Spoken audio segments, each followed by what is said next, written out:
Isabella was born almost 1 year to our first anniversary. Right. We were married on April the 21st. Isabella was born the following year, April 18th. So she was the one that we were able to have together.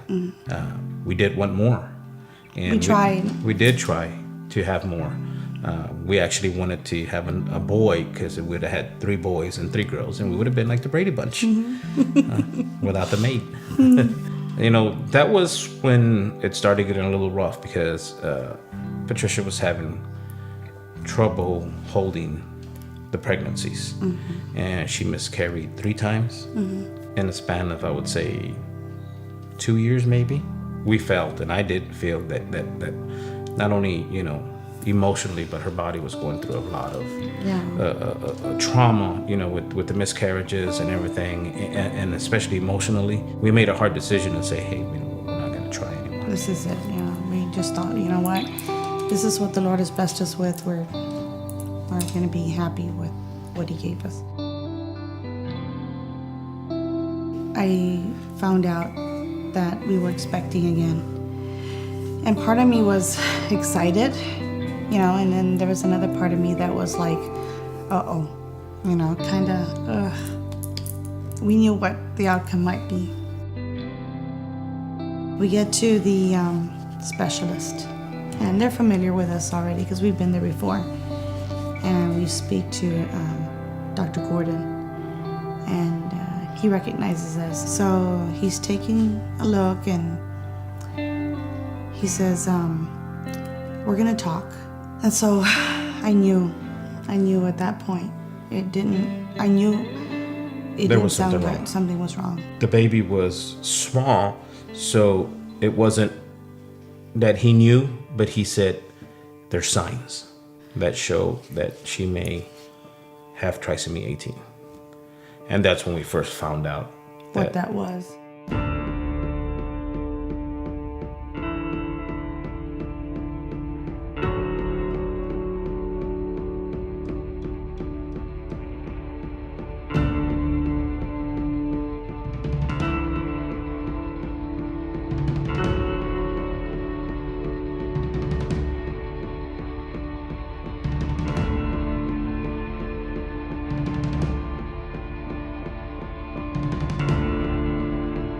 They talked to us about options that we could, do at that point, and they talked about ending the pregnancy, and to us that was not an option. We just said, you know what, we're going to put our baby in God's hands and see where the Lord wants to take us. There was no way we were not going to end this pregnancy. We just knew that a miracle was going to happen. Because we have a strong family, we have a strong faith in God, and it's going to happen. She started growing a little slower. She wasn't keeping up with the chart and the weeks. Even though we were praying and hoping for a miracle, in the back of my mind, I was trying to prepare for the worst.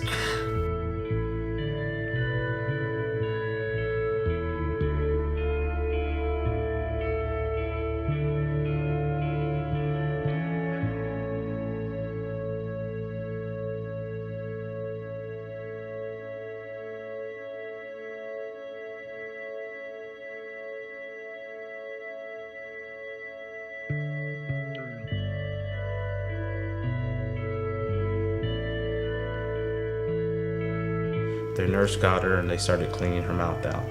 And the doctor shows up and they take her to the little incubator. And they're all around her and they're working on her. And I still haven't heard her cry. And doctor turns around and comes to us and he tells us she's not breathing. He just said, she's not breathing. This is something that could have happened. I didn't want to believe it. That she wasn't breathing, but I was like, I can't hear her cry. I don't hear her making any noises. And then when doctor tells her she's not breathing, you think she didn't make it.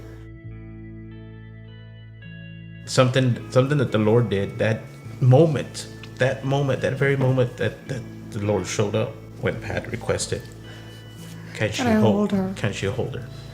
And the moment that they put her in her arms and she put her on her chest, she started crying. The doctor was like, everyone was in dumbfounded. shock. He didn't know what was going on. I'm holding her, she's crying, and you're thinking, oh my gosh, did we just experience a miracle? And I thought, she's gonna be fine. That's the first thing that came to my mind. Well, we're talking to the doctors, and they come in and check on her, and she has now several incidents where she stopped breathing.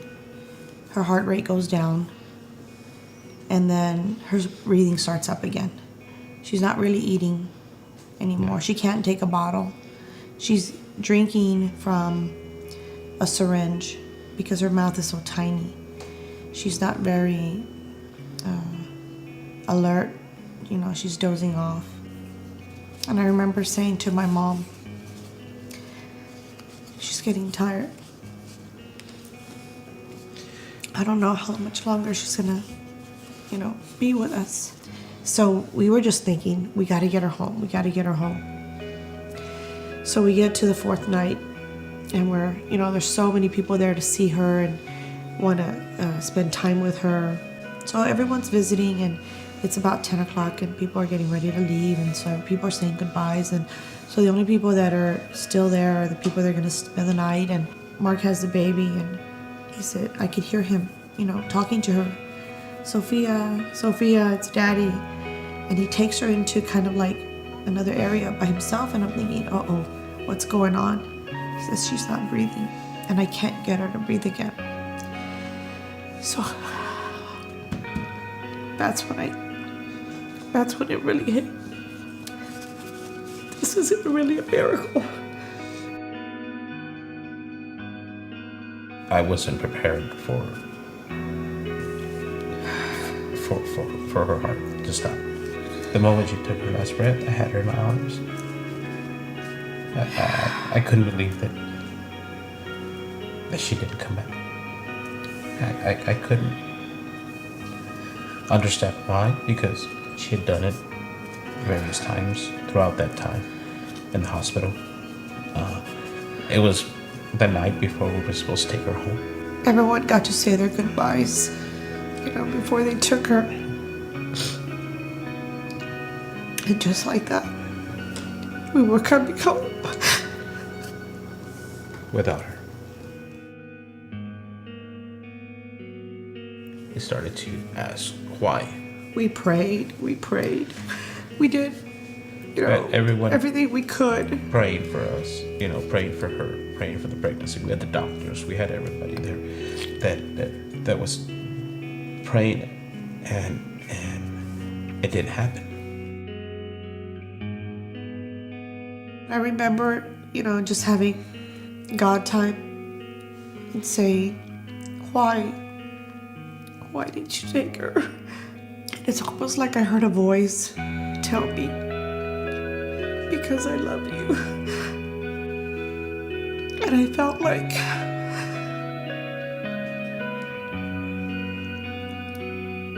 now he's taking care of her. He's loving her. He gave her to us for a reason. And all we can do is embrace that.